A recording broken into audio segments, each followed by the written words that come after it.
Boa tarde, irmãos. Quase que eu não ligo o microfone. Quase. Ainda bem que eu vi, né?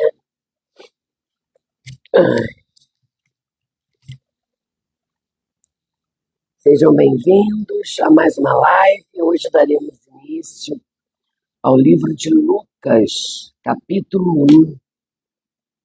Vamos começar agora uma jornada aí, lendo o Evangelho de Lucas. Vamos orar para dar início a essa live. Sejam muito bem-vindos, aqueles que já estão entrando e aqueles que vão entrar ou aqueles que vão assistir a live gravada.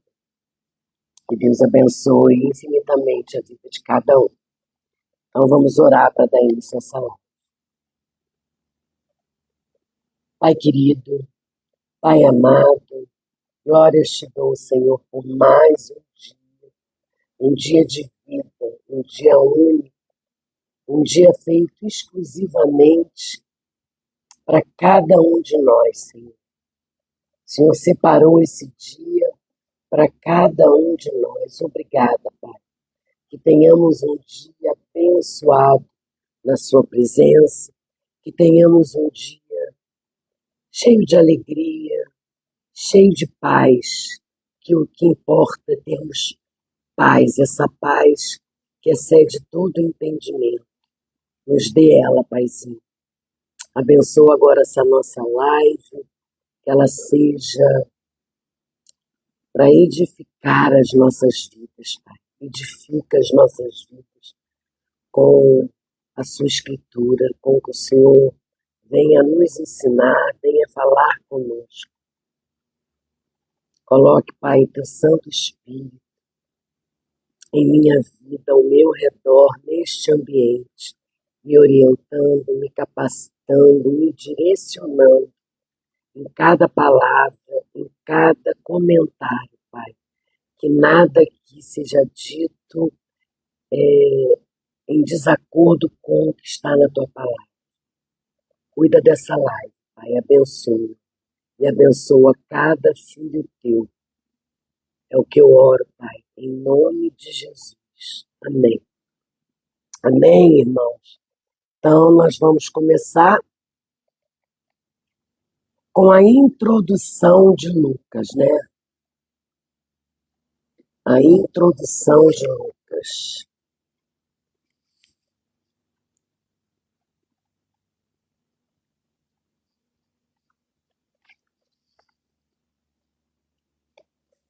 Então, diz assim a introdução. Muitos já se dedicaram a elaborar um relato dos fatos que se cumpriram entre nós, muitos já se dedicaram a elaborar um relato dos fatos que se cumpriram entre nós, conforme nos foram transmitidos por aqueles que desde o início foram testemunhas oculares e servos da palavra. Eu mesmo investiguei tudo cuidadosamente, desde o começo, e decidi escrever-te um relato ordenado, ó excelentíssimo Teófilo, para que tenhas a certeza das coisas que foram ensinadas. Então aqui, olha, Lucas é o autor do livro, né? Ele é o autor, Lucas é o médico, o autor do livro. O propósito desse livro é apresentar um relato confiável de Jesus como Filho do Homem, o perfeito homem-Deus. Esse estilo literário é uma narrativa histórica. É um dos escritores gregos, o Lucas é um dos escritores gregos mais refinados do Novo Testamento. Lucas é natural de Antioquia da Síria ou Macedônia. É um gentio, é chamado de médico amado. Está lá em Colossenses, gente, 4,14, que diz assim, ó, Lucas, o médico amado, e Demas enviam saudações. Então, aqui lá em Colossenses 4,14, fala sobre isso. é considerado o primeiro historiador da igreja e é companheiro de viagens de Paulo, do apóstolo Paulo, que está lá em 2 Timóteo 1,5, que diz assim, ó: você sabe que todos os da província da Ásia me abandonaram, inclusive Figelo e Hermógenes. Então, 2 Timóteo 1,5 é um companheiro. Lucas é um companheiro de Paulo. Também está lá no versículo 4, no capítulo 4, no versículo 11. Olha o que diz. Só Lucas está comigo. Olha o que Paulo diz. Só Lucas está comigo. Traga Marcos com você, porque ele me é útil para o ministério. Então, Lucas, ele era companheiro de viagem do apóstolo Paulo. Ele situa os fatos dando a data do reinado do imperador romano. Ele faz pouco uso do Antigo Testamento. Dá atenção especial às mulheres, aos pobres, aos estrangeiros e às crianças. Traduz palavras hebraicas, como Simão o cananeu. Ele traduz como Simão Zelote. Está lá em Mateus 6,15 e Mateus 10,4. Gólgota, ele traduz em crânio, que é o Monte da Caveira, né? Rabi, ele traduz em mestre. Escriba, em advogado.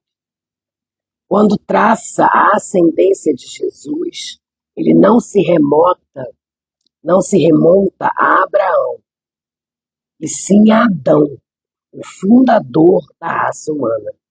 Veja lá em Mateus 1, versículo 2 e Lucas 3, versículo 38. Eu tirei essas informações de um comentário de Lucas de Walter Liefeld. Então vamos lá. Do capítulo 1 ao capítulo 4, eu mesmo, quando ele diz eu mesmo, Lucas obteve o testemunho dos servos da palavra. Então, quando ele diz aqui, olha, muitos já se dedicaram a elaborar um relato dos fatos que se cumpriram entre nós, conforme nos foram transmitidos por aquele que desde o início foram testemunhas oculares e servos da palavra. Aí ele diz, eu mesmo investiguei tudo cuidadosamente. Então, Lucas, ele investigou tudo cuidadosamente com os discípulos. Então, ele obteve o testemunho dos servos da palavra, mas teve uma experiência particular com Jesus Cristo. E aí eu entendo que fé e razão não estão em contradição. A inspiração não anula o esforço humano. Devemos zelar pela verdade das Escrituras, a fim de apresentar o Evangelho a outras pessoas em seus contextos. Por isso que é importante a gente investigar, a gente ler o contexto. Foi o que Lucas fez. Investigou lá com os discípulos de Jesus, tudo, e viu que estava tudo certo. Então aqui eu entendo que ele diz para a gente, hoje na atualidade também, que nós devemos apresentar o Evangelho a outras pessoas em seus contextos. Nós devemos buscar sabedoria na palavra. Precisamos ter fé em busca de entendimento. E o entendimento só nos é dado através da Bíblia, da palavra. Um ativo maior de Deus, um ativo amor de Deus, em busca de um conhecimento mais profundo de Deus. Então, buscar um conhecimento mais profundo de Deus através da palavra. É isso que devemos fazer. Continuando, no versículo 5. Eu vou ler até o versículo 25. O nascimento de João Batista é predito. No tempo de Herodes, rei da Judéia, havia um sacerdote chamado Zacarias, que pertencia ao grupo sacerdotal de Abias, que pertencia ao grupo sacerdotal de Abias. Isabel, sua mulher, também era descendente de Abrão. Também era descendente de Arão. Arão, gente, desculpa. Então, Zacarias pertencia ao grupo sacerdotal de Abias e Isabel, sua mulher, também era descendente de Arão.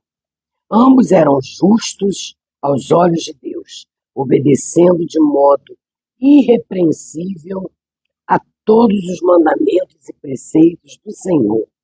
Mas eles não tinham filhos, porque Isabel era estéril e ambos eram de idade avançada.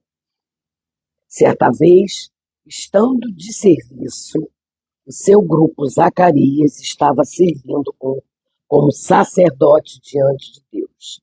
Ele foi escolhido por sorteio, de acordo com o costume do sacerdócio, para entrar no santuário do Senhor e oferecer incenso. Chegando a hora de oferecer incenso, o povo todo estava orando do lado de fora. Então, um anjo do Senhor apareceu a Zacarias, à direita do altar do incenso. Quando Zacarias o viu, perturbou-se e foi dominado pelo medo. É óbvio, né, gente? É normal, né?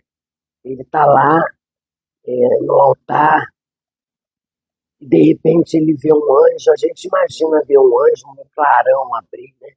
E Zacarias se assustou. Quando Zacarias o viu, perturbou-se e foi dominado pelo medo. Mas o anjo lhe disse: Não tenha medo, Zacarias, sua oração foi ouvida. Isabel, sua mulher, lhe dará um filho, e você lhe dará o nome de João. Ele será motivo de prazer e de alegria para você, e muitos se alegrarão por causa do nascimento dele, pois será grande aos olhos do Senhor. Ele nunca tomará vinho nem bebida fermentada, e será cheio do Espírito Santo, desde antes do seu nascimento. Fará retornar muitos dentre o povo de Israel ao Senhor, o seu Deus. E irá adiante do Senhor no espírito e no poder de Elias, para fazer voltar o coração dos pais a seus filhos e os desobedientes à sabedoria dos justos, para deixar um povo preparado para o Senhor. Zacarias perguntou ao anjo: Como posso ter certeza disso? Sou velho e minha mulher é de idade avançada. O anjo respondeu: Sou Gabriel, o que está sempre na presença de Deus. Fui enviado para lhe transmitir estas boas novas. Agora você ficará mudo, não poderá falar até o dia em que isso acontecer, porque não acreditou em minhas palavras, que se cumprirão no tempo oportuno. Enquanto isso, o povo esperava por Zacarias, estranhando sua demora no santuário. Quando saiu, não conseguia falar nada. O povo percebeu então que ele tivera uma visão. No santuário, Zacarias fazia sinais, mas eles fazia sinais para eles, mas permanecia mudo. Quando se completou seu período de serviço, ele voltou para casa. Depois disso, Isabel, sua mulher, engravidou e durante 5 meses não saiu de casa. E ela dizia: Isso é obra do Senhor. Agora ele olhou para mim favoravelmente para desfazer a minha humilhação perante o povo. Que tremendo, né, gente? Zacarias era um dos sacerdotes da ordem e não da aristocracia do tempo. Morava na periferia da Judéia. Zacarias e Isabel eram idosos e estéreis, representando o povo que só tinha Deus como esperança. Havia 24 grupos sacerdotais que ofereciam incenso diariamente. Provavelmente foi a única vez que em sua vida, foi a única vez de sua vida que entrou no templo.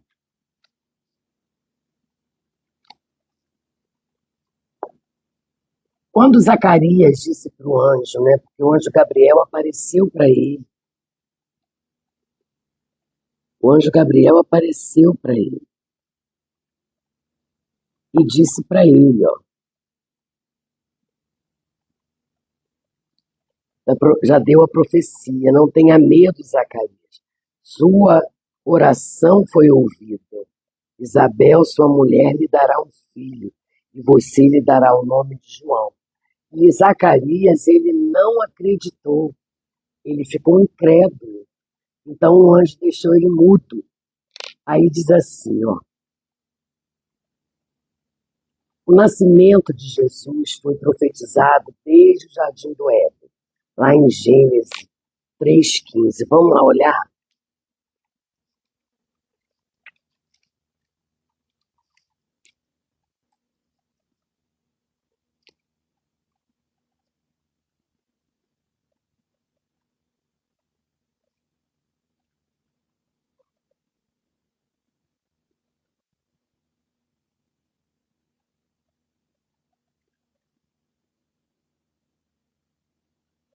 Então, o nascimento de Jesus foi profetizado desde o Jardim do Éden.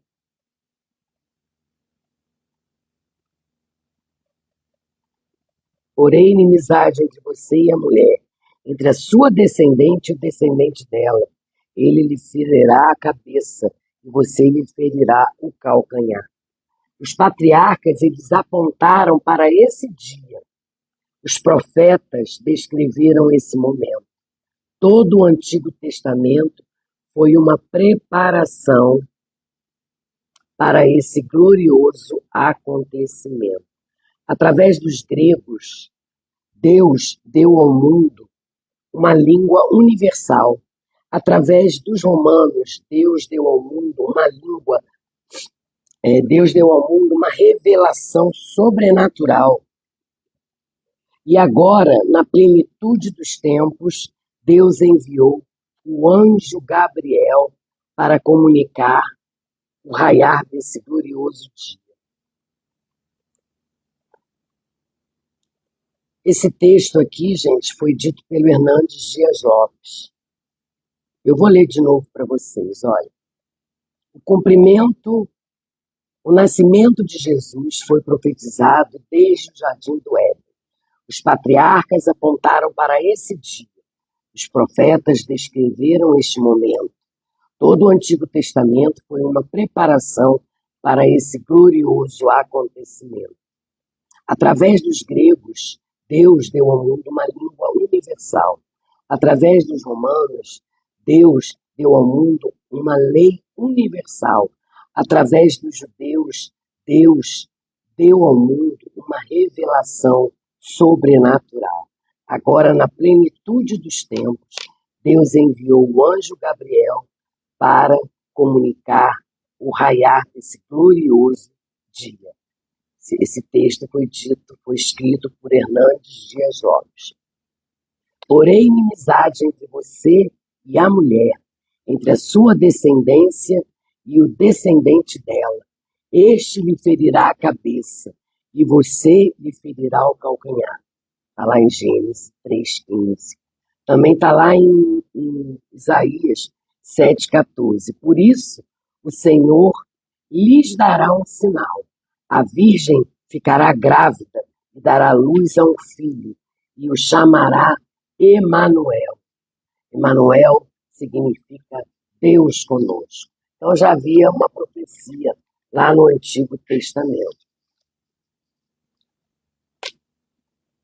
E Hernandes Dias Lopes diz assim, ó, Deus olhou do céu e encontrou nessa jovem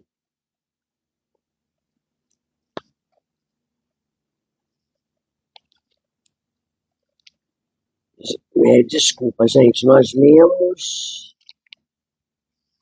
até o versículo 25. Agora nós vamos ler sobre o nascimento de Jesus. Versículo 26. No 6º mês, Deus enviou o anjo Gabriel a Nazaré, cidade da Galiléia, a uma virgem prometida em casamento, a certo homem chamado José, descendente de Davi. O nome da virgem era Maria. O anjo, aproximando-se dela, disse, alegre-se, agraciada, o Senhor está com você. Maria ficou perturbada com essas palavras, pensando no que poderia significar esta saudação. Mas o anjo lhe disse, não tenha medo, Maria. Você foi agraciada por Deus. Você ficará grávida e dará à luz um filho. Ele porá o nome de Jesus. Ele será grande e será chamado Filho do Altíssimo. O Senhor Deus lhe dará o trono de seu pai Davi. Ele reinará para sempre sobre todo o povo de Jacó. Seu reino jamais terá fim. Perguntou Maria ao anjo, como acontecerá isso se sou virgem? O anjo respondeu, o Espírito Santo virá sobre você e o poder do Altíssimo a cobrirá com a sua sombra. Assim, aquele que há de nascer será chamado Santo, Filho de Deus. Também Isabel, sua parenta, terá um filho na velhice. Aquela que diziam ser estéril já está no seu 6º mês de gestação, pois nada é impossível para Deus. Respondeu Maria, sou serva do Senhor, que aconteça comigo conforme a tua palavra.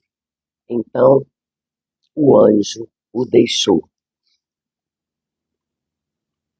Naqueles dias, Maria preparou-se e foi depressa para uma cidade da região montanhosa da Judéia.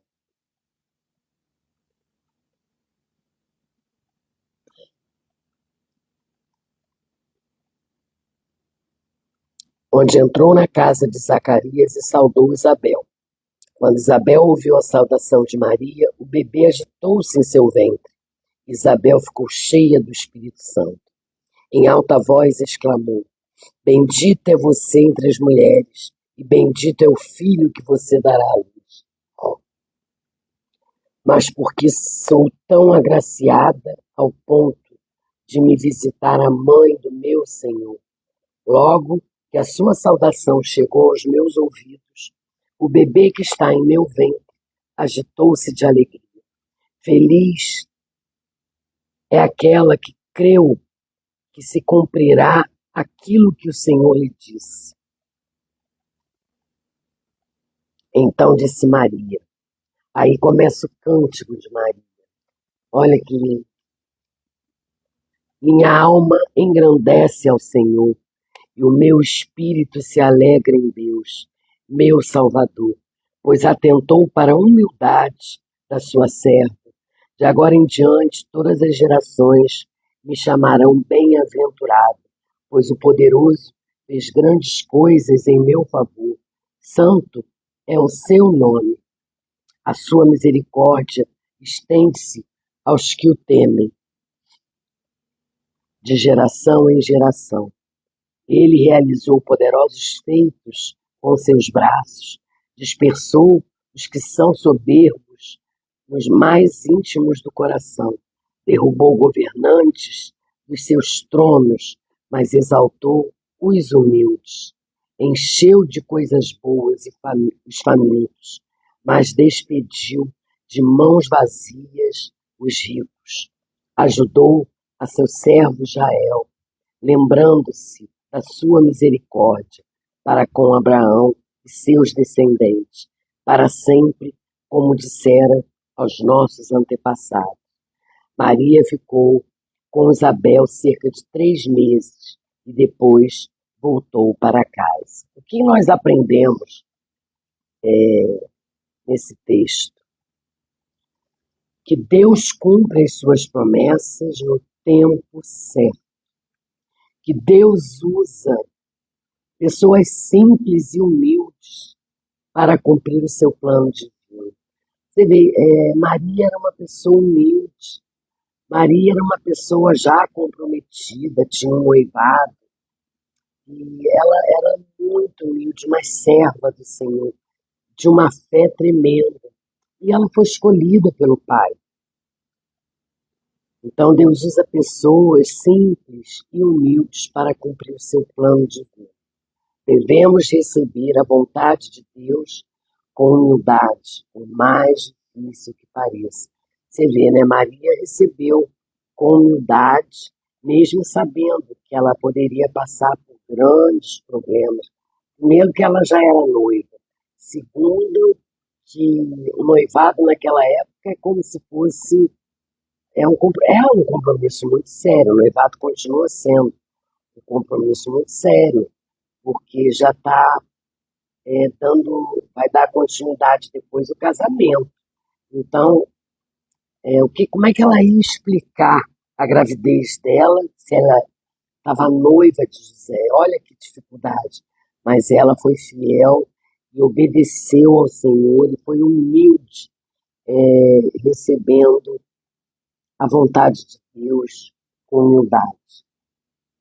Nós somos encorajados pela vida de fé de outras pessoas. Quando Maria foi visitar Isabel, porque ela soube que Isabel estava grávida, o anjo disse para ela. Então ela foi visitar Isabel. Isabel já estava com 6 meses de gravidez. Ela, prima dela, eu creio que ela foi visitar Isabel para ajudar, porque Isabel já era idosa, estava grávida, mas eu creio também que ela foi buscar conselhos, que ela foi buscar aconselhamentos, porque Isabel era mais velha. Então aqui eu entendo que devemos receber, que nós somos encorajados pela vida de fé de outras pessoas, de outros irmãos.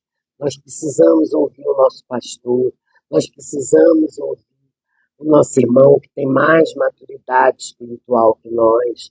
Então nós precisamos sim ouvir os conselhos, ouvir as coisas que nos são ditas por pessoas com mais maturidade espiritual. Nós precisamos do encorajamento um dos outros. Nós precisamos nos manter firmes, mas encorajando o irmão, sendo encorajado pelo irmão. Isso é que nos mantém de pé. A união, a gente está junto, em união, a gente está junto. Mesmo estando longe, né? Mas a gente fala por telefone, encontra na igreja. O irmão tem sempre uma palavra, a gente tem sempre uma palavra. E isso é muito bom.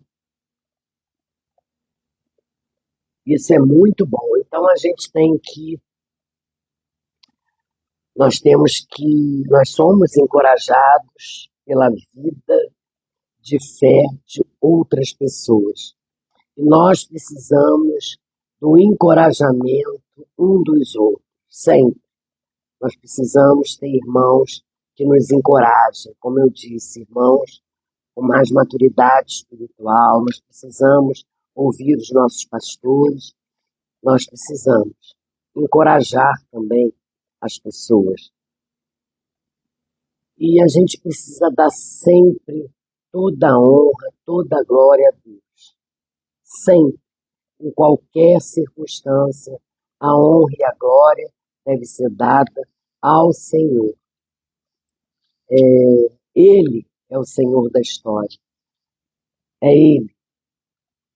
Mais ninguém. Então, que toda a honra, toda a glória, toda a adoração, todo louvor seja dado a Ele. Nada é para minha glória, nada é para o meu porque eu sei mais. Não, não sei nada. Eu estou aprendendo com o Senhor e é por Ele, para Ele, que são todas as coisas. Tá bom? Vamos continuar lá no versículo 57, o nascimento de João Batista. Ao se completar o tempo de Isabel dar à luz, ela teve um filho. Seus vizinhos e parentes ouviram falar da grande misericórdia que o Senhor lhe havia demonstrado e se alegraram com ela. Então o Senhor mandou o anjo Gabriel para anunciar que ela iria engravidar. Lembrando que Isabel era idosa, Zacarias também era idosa, e ela era estéril. E Zacarias ele foi incrédulo quando o anjo apareceu, duvidando. E por conta disso, o anjo Gabriel deixou ele mudo, até se cumprir o que ele tinha falado. No 8º dia foram circuncidar o menino, que era hábito, né? No 8º dia de vida do menino, circuncidar a criança. Queriam dar-lhe o nome do pai, Zacarias. Mas sua mãe tomou a palavra e disse: não, ele será chamado João, porque o anjo já tinha dito aqui para Zacarias que o nome dele ia ser João. Imediatamente,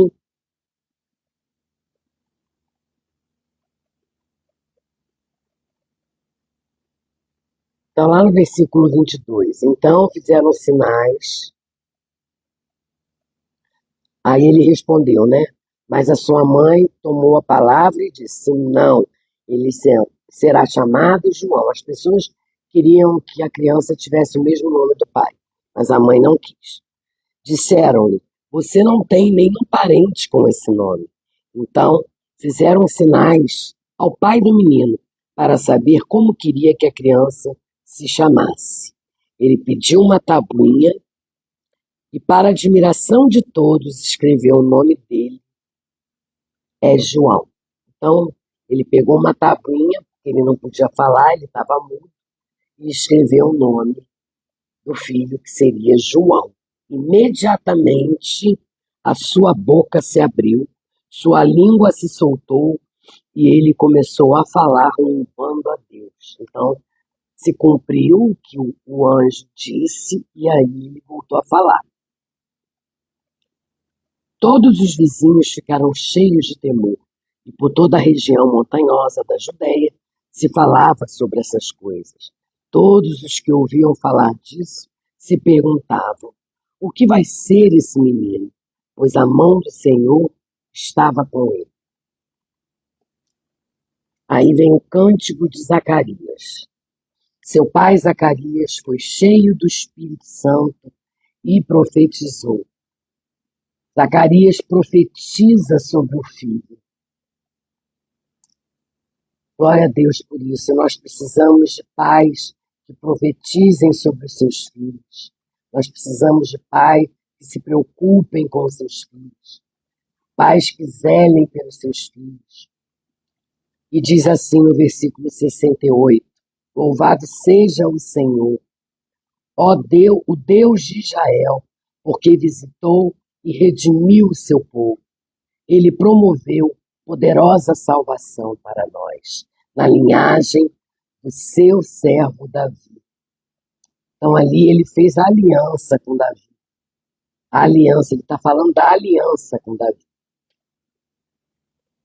Como falara pelos seus santos profetas da antiguidade, salvando-nos dos nossos inimigos e da mão de todos os que nos odeiam, para mostrar sua misericórdia aos nossos antepassados e lembrar da sua santa aliança.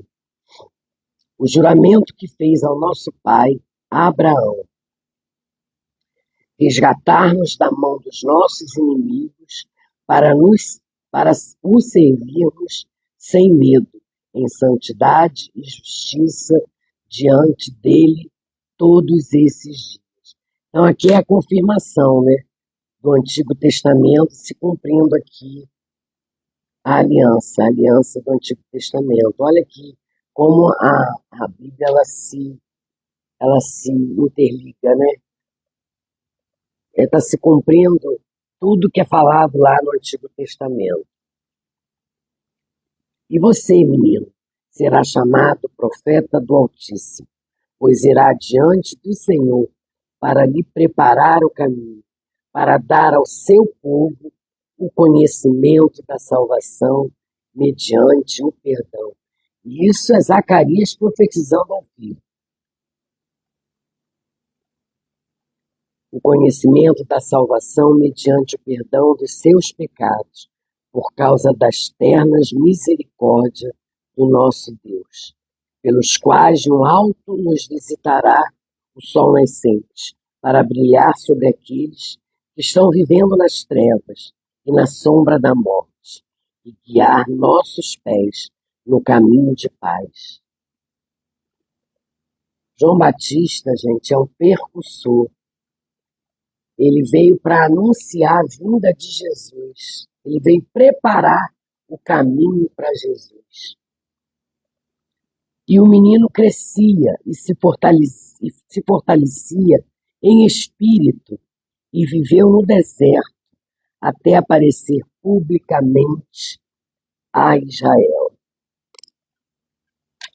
Gente, às vezes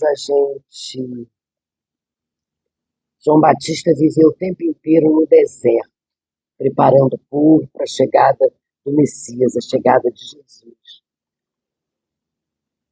E muitas das vezes acontece com muitos jovens de se reunirem, estarem assim no deserto.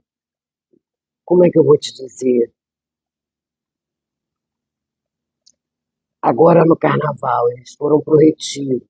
Então ali eles ficam sem celular, eles ficam sem televisão, as coisas desse mundo são deixadas do lado de fora. Então eles ficam em plena conexão com o Senhor, ouvindo a palavra, estudando a palavra, no deserto, literalmente. E ali vários deles têm um encontro com Deus, têm um encontro com o Senhor. E esse menino, João Batista, ele crescia e se fortalecia em espírito. E ele viveu no deserto. O João Batista passou por muita coisa, mas ele era um fiel, ele era um homem que foi enviado por Deus fiel, cheio de fé, até aparecer publicamente em Israel. Então, ele só apareceu publicamente em Israel depois de ter passado muito tempo no deserto. E é isso que nos ensina esse livro de Lucas, né? Nos ensina que aprendemos o que nós aprendemos nesse livro? Que Deus cumpre as suas promessas no tempo certo. O tempo não é meu, o tempo não é seu, o tempo é do Senhor. Às vezes estamos tão ansiosas em obter respostas das nossas petições.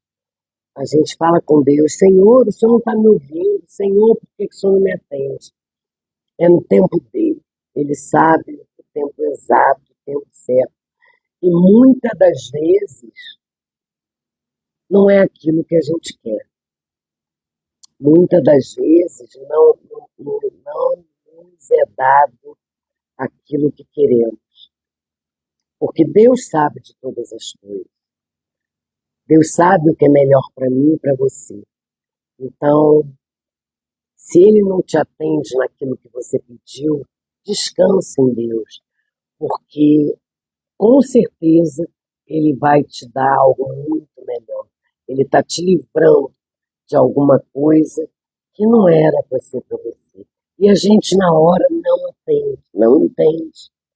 A gente não entende. A gente faz questionamentos, coloca a nossa fé em xeque, coloca o Senhor numa situação que ele não tem. Ele é maravilhoso, ele é soberano, ele é onipotente, onisciente, onipresente, ele conhece tudo, ele sabe tudo, ele está em todos os lugares. Então ele sabe o que é melhor para mim e para você. Então, quando ele não permite que algo que eu quero muito se concretize, é porque não é o melhor para mim. E lá na frente a gente vai entender. A gente vai entender que foi um grande livramento. Deus, ele é maravilhoso. Deus, ele é tremendo. E nós aprendemos que devemos receber a vontade de Deus com humildade, por mais difícil que ela seja. É muito complicado a gente nos rebelar, né? A gente sempre nos rebela, sempre se revolta, sempre fica chateado, mas a gente precisa ter humildade em receber as coisas de Deus, por mais difícil que pareça ser. É difícil, mas é o que Deus está nos oferecendo. E se Deus está nos oferecendo, Ele sabe o que é melhor para a gente. Coloquemos isso como prioridade em nossas vidas. Nós somos encorajados, sim, pela vida de fé de outras pessoas.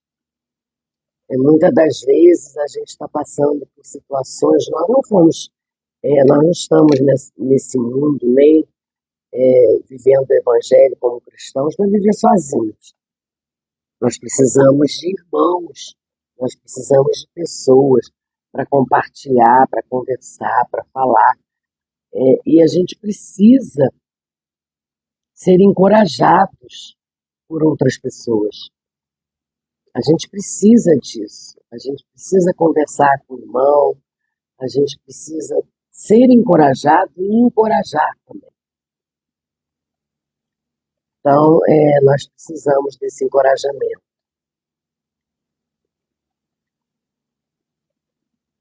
E lembrar sempre, gente, de que toda glória, toda honra, todo louvor, toda adoração é para o Senhor. Ele é o Senhor da história, Ele é o dono desse livro, Ele é o dono das Escrituras, Ele é o personagem principal das Escrituras, Ele é o principal em nossas vidas. Temos que colocar o Senhor Jesus como prioridade em nossas vidas. Temos que colocar o Senhor Jesus em primeiro lugar em nossas vidas. A gente precisa ter um tempo de qualidade na presença do Senhor. A gente precisa estar em comunhão com o Senhor através das nossas orações. Dedicar um tempo para o Senhor, orando, lendo a palavra. Eu digo sempre aqui,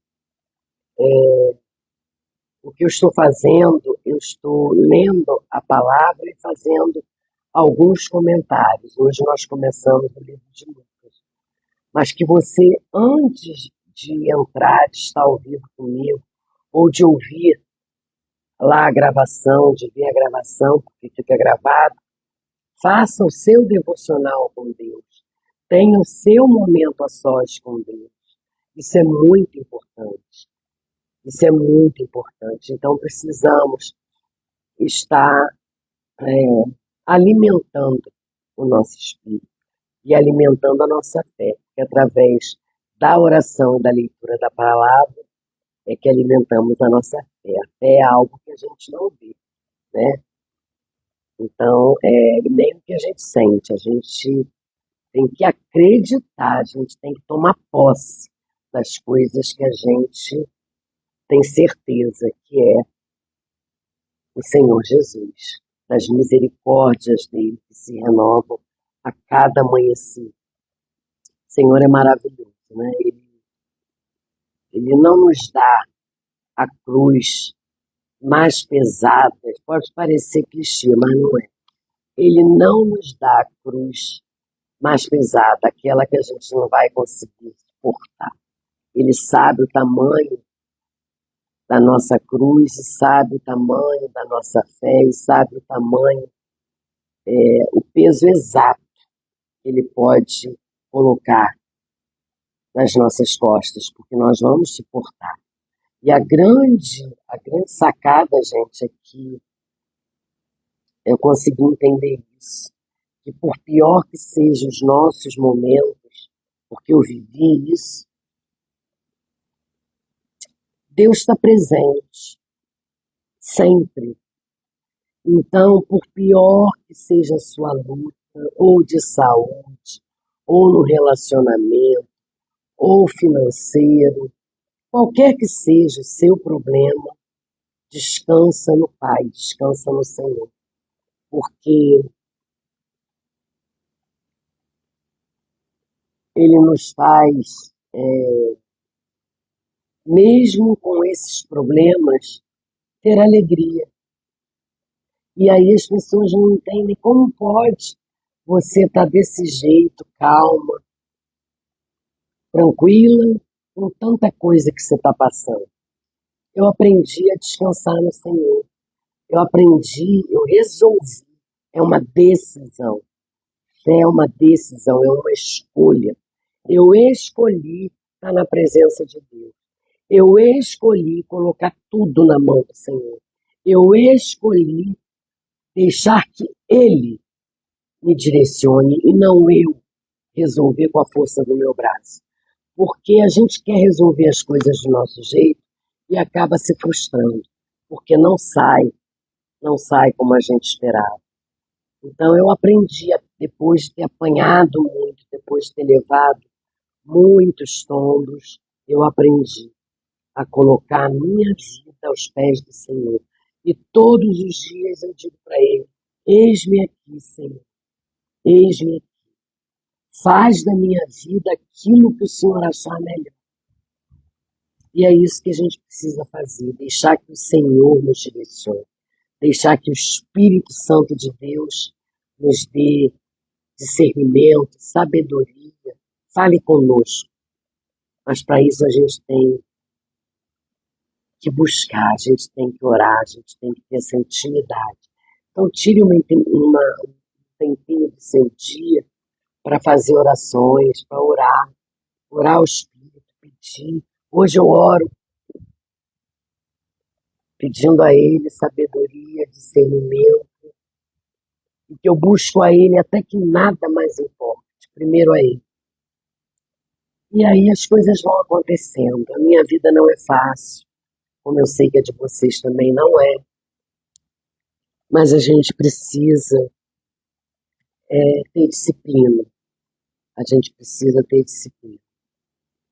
E o resto, todas as coisas nos serão acrescentadas, como diz na palavra. Tá bom?